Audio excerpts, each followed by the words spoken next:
আজকের এই ভিডিওতে তোমরা জানতে পারবে দিশা আই হসপিটালে কিভাবে অ্যাপয়েন্টমেন্ট নেবে, অনলাইন অফলাইন, কত কি ফিজ থাকছে, ফুল প্রসিডিওর, দিশা আই হসপিটালসের অ্যাডভান্টেজ ডিসঅ্যাডভান্টেজ, দিশা আই হসপিটালে দেখানোর পরে আমার এক্সপিরিয়েন্স, অবশ্যই করে আমার সিক্রেট বোনাস টিপস, আর শেষে আরও একটা বোনাস এক্সপিরিয়েন্স, সমস্ত কিছু তোমাদের সাথে শেয়ার করব আজকের এই ভিডিওতে। এখন ঘড়িতে বাজে দুপুর মোটামুটি 12:30। মেনলি আমি আর আমার বোনজি এসেছিলাম আই টেস্ট করানোর জন্য। প্রথমেই আমাদের উদ্দেশ্য ছিল লেন্স কাট, কারণ লেন্স কাটে কিন্তু ফ্রিতে আই টেস্ট করানো হয়, কোনো রকম কোনো টাকা পয়সা কিচ্ছু লাগবে না। আর ফ্রি এর জিনিস মানেই কিন্তু অবহেলা নয়, অনেকটাই কেয়ার, তার সাথে ভিআইপি ট্রিটমেন্টও তোমরা পেয়ে যাবে। লেন্স কাট থেকে ফ্রিতে আই টেস্ট কিভাবে করাবে, তার কি কি প্রসিডিওর, সবাই কি করতে পারবে, তার নিয়ে ফুল ডিটেলস ভিডিও অলরেডি আমার চ্যানেলে আপলোড হয়ে গেছে। তোমাদের জন্য আই বাটনের লিঙ্ক দিয়ে দিলাম, তাছাড়াও description box first comment check করে নিও। লেন্স কাটটা দেখানোর পর অপোজিটেই ছিল দিশা আই হসপিটাল। আমার কিছু প্রবলেম ছিল, তাই ভাবলাম যে আজকেই এখানে চেক করিয়ে নিই। তাই এবার নেক্সট ডেস্টিনেশন দিশা আই হসপিটাল। বুঝতেই পারছো পুরো জিনিসটা হঠাৎ করেই হয়েছে, তো অনলাইনে কোনো অ্যাপয়েন্টমেন্ট আমি নিয়ে আসিনি। ওখানে গিয়ে ডাইরেক্ট অ্যাপয়েন্টমেন্ট বুক করি। সামনে ঢুকেই বাঁ দিকে পড়বে এই সমস্ত enquiry room, medicine, optical shop, সবই এই দিকটাতে থাকবে। আমার কিন্তু এই দিশা আই হসপিটালে দেখানোটা প্রথমবার, তাই একদমই ফার্স্ট এক্সপিরিয়েন্স তোমাদের সাথে শেয়ার করব। প্রথমে ঢুকেই আমাদের বলা হলো 7 নম্বর কাউন্টারে যেতে, ওখানেই সমস্ত এনকোয়ারি অ্যাপয়েন্টমেন্ট নিতে পারবে। ওখানে গিয়ে জানতে পারলাম এখনই কিন্তু অ্যাপয়েন্টমেন্ট বুক করা সম্ভব, তা আমি যদি ইন্টারেস্ট থাকি নামটা যেন ওদের বলি। আমাকে প্রথমে জানিয়েছিল 1.5-2 ঘন্টা মতো টাইম লাগতে পারে, বসতে হবে। তো একবার যখন বাইরে বেরিয়েছি দেখিয়ে নেওয়াই ভালো, তাই আমি বললাম যে নামটা লিখে রাখতে। দেন আমাকে এই ফর্মটা দেওয়া হয়েছে, যারা ডাইরেক্ট ওখানে গিয়ে অ্যাপয়েন্টমেন্ট নেবে তাদেরকে এই ফর্মটা ফিল আপ করতে হবে। ফিল আপ করে ওই 7 নম্বর কাউন্টারে জমা দিলেই হবে। দিশা আই হসপিটালে গেলে প্রথমেই তোমাদের বলবো টাইম অনেকটা বেশি করে হাতে করে নিয়ে যেও। সেক্ষেত্রে অনেক দূরে বাড়ি হলে অসুবিধা কিছু নেই, এখানে কিন্তু টয়লেটের ব্যবস্থা আছে, মেন্স ওমেন বোথ। আর ফর্ম ফিল আপ করার জন্য যদি পেন না থাকে সেক্ষেত্রেও কোনো অসুবিধা নেই, অন্য কাউন্টারে গিয়ে পেন নিয়ে তুমি ফিল আপ করতে পারবে। দিশা আই হসপিটালে কিন্তু অনেক ডাক্তারই বসেন, এই হচ্ছে সেই ডাক্তারদের নামের লিস্ট। দিশা মন্ডে থেকে স্যাটারডে খোলা থাকে, সানডে শুধু অফ। এখন যে নামের লিস্টটা দেখাচ্ছি একদম উপরের দিকে তোমরা একটা নাম্বার পাবে, ওই নাম্বারে তোমরা অনলাইন অ্যাপয়েন্টমেন্ট নিয়ে আসতে পারো। সেক্ষেত্রে তোমরা তোমাদের পছন্দের মতো ডাক্তার তখন বুক করতে পারবে। আর অফলাইন অ্যাপয়েন্টমেন্ট নিলে যেদিন যে ডাক্তার বসছে তখন সেই দিন সেই ডাক্তারকেই তোমাকে দেখাতে হবে। অনলাইন অ্যাপয়েন্টমেন্ট নিলে আরও একটা সুবিধা আছে, সেক্ষেত্রে তোমাকে 200 টাকা ফিস দিতে হবে, আর ডাইরেক্ট ওখানে গেলে কিন্তু 250 টাকা। তো যারা যারা ভাবছো তাদেরকে অবশ্যই করে সাজেস্ট করবো অনলাইন অ্যাপয়েন্টমেন্ট নিয়েই আসতে। আমি এখন যে দিশা আই হসপিটালে এসছি তার লোকেশনটা জানিয়ে দিই, এটা হচ্ছে শেওড়াফুলিতে। আর প্রপার লোকেশন যদি বলি সেক্ষেত্রে শেওড়াফুলি স্টেশন থেকে হেঁটে 10 থেকে 15 মিনিট মতো লাগবে। এখন আমি তোমাদেরকে গ্রাউন্ড ফ্লোর দেখাচ্ছি, যেখানে কিন্তু অনেকটাই বড় ওয়েটিং রুম আছে, দেখতেই পাচ্ছ। আমি 12:30 পৌনে 1 নাগাদ নাম লিখিয়েছি, তারপরে বেশিক্ষণ লাগেনি, 1 ঘন্টা ওয়েট করতে হয়েছিল। দেন প্রেসক্রিপশন আর মানি রিসিপ্ট নিয়ে তোমাকে পাঠিয়ে দেবে এখন 3 তলায়। টয়লেটের পাশ দিয়ে গেলে দেখবে লিফটের ব্যবস্থা আছে, সেক্ষেত্রে তোমরা লিফট ইউজ করতে পারো।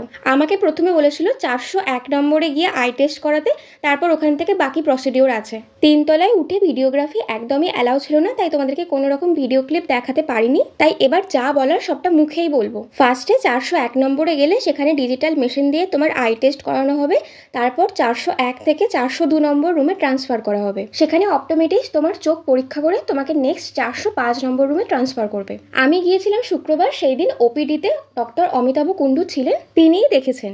এই গেল নর্মাল প্রসিডিওর। এরপরে যদি চোখের আলাদা কোনো টেস্ট করতে হয় সেক্ষেত্রে আই ড্রপ দিয়ে 1 ঘন্টা বসিয়ে তারপরে আরও তোমাদের টেস্ট করানো হবে। এবার আমার এক্সপিরিয়েন্স তোমাদের সাথে শেয়ার করি।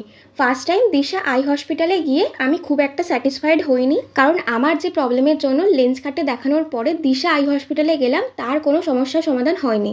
আমার 2 জায়গায় চোখের পাওয়ার 2 রকম এসেছে। লেন্স কাটে বলেছে আমার খুব বেশি পাওয়ার চলে এসছে, বাঁদিকে একটু প্রবলেম আছে, আর সেখানে দিশাতে জানানো হয়েছে আমার কোনো রকম পাওয়ার নেই, তাই আমাকে চশমা না পড়লেও হবে। এবার সঠিক কোনটা জানার জন্য অবশ্যই করে আমাকে থার্ড ওপিনিয়ন নিতে হবে, তার জন্য আমি লোকাল কোনো ডক্টরকে দেখাবো ভেবেছি। তাই আমি আমার পার্সোনাল ওপিনিয়ন দিয়ে বলছি, সেদিনকে আমি 250 টাকা দিয়ে দেখিয়েছি, আমার একটু ওয়ার্থ ইট বলে মনে হয়নি। তার থেকে বরঞ্চ ফ্রিতে যে আমি লেন্স কাটে আই টেস্ট করিয়েছি সেটা আমার বেশি ওয়ার্থ ইট বলে মনে হয়েছে, কারণ ওখানকার স্টাফদের বিহেভিয়ার, যেরকম যত্ন কেয়ার করে দেখা হচ্ছিল, ওটা অনেক বেশি আমার কাছে প্রেফারেবল বলে মনে হয়েছে। তাই তোমাদেরকে এটাই বলবো যে ফার্স্ট টাইমের এক্সপিরিয়েন্স দিশাতে আমার খুব একটা ভালো নয়, বাট তা বলে আমি দিশা আই হসপিটালকে কখনোই খারাপ বলতে পারি না। হয়তো কিছু ভুলভ্রান্তি হয়েছে, সেটা এবার আমি থার্ড ওপিনিয়ন নিলেই জানতে পারবো। আরও একটা ডিসঅ্যাডভান্টেজ সেটা আমার দিশা আই হসপিটালে লেগেছে, সেটাও তোমাদের সাথে শেয়ার করি। যেহেতু এটা গভর্নমেন্ট জায়গা, বুঝতেই পারছো সব কাজ কিন্তু অনেকটা লেটে হবে, তাই অবশ্যই করে আবারও রিমাইন্ডার করাবো, অনেকটা টাইম নিয়ে তোমাদের কিন্তু যেতে হবে। মানে আমার সামান্য চোখ দেখানোর জন্য সেই দিনকে 3.5 ঘন্টা টাইম লেগেছিল। এবার বুঝতেই পারছো 12:30 থেকে 4টে মোটামুটি এরকম টাইম আমাদের লেগে গেছিল। মাঝে ছিল লাঞ্চ আওয়ার, তাই যতক্ষণ ওয়েটিং রুমে ওয়েট করবে তোমরা চাইলে আশেপাশে খেয়েও নিতে পারো। আর তোমাদের একদম প্রথমেই বলেছি শেষে তোমাদের জন্য একটা বোনাস টিপস থাকছে। শেওড়াফুলির দিশা আই হসপিটালের ঠিক পাশেই আছে আহার হোটেল অ্যান্ড রেস্টুরেন্ট। আমরা লাঞ্চ খাওয়ার জন্য এরপর এখানে ঢুকবো।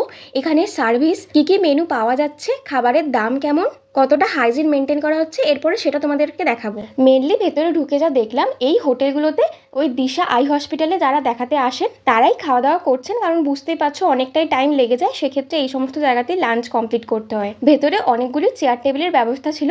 এবার যেহেতু 4টে চেয়ার দিয়ে একটা টেবিল, তাই হতে পারে তোমাদেরকে শেয়ার করে খেতে হবে। মানে আমরা যেহেতু 2জন ছিলাম, তাই বাকি 2জনের সাথে আমাদের টেবিলটা শেয়ার করে খেতে হয়েছে, কারণ লাঞ্চ টাইম মানেই সবাই খেতে আসবে, সেক্ষেত্রে তো টেবিল তোমাকে শেয়ার করতে হবে, এটা আর বলার কোনো কথা নেই। আমরা কোথাও বাইরে বেরোলে সত্যি কথা বলতে মাছ ভাত খেতে আর ইচ্ছে করে না, কারণ বাড়ির খাবার আবার বাইরে খাবো, সেই জন্য আমরা অর্ডার করেছিলাম চাউমিন, যেটা হচ্ছে চিকেন চাউমিন ছিল। এবার খাবারের টেস্ট কেমন ছিল সেটা আমি এবার একটু পরে বলছি, তার আগে মেনু কার্ডটা তোমাদেরকে দেখিয়ে দিই। মোটামুটি সব রকমেরই খাবার তোমরা এখানে পেয়ে যাবে।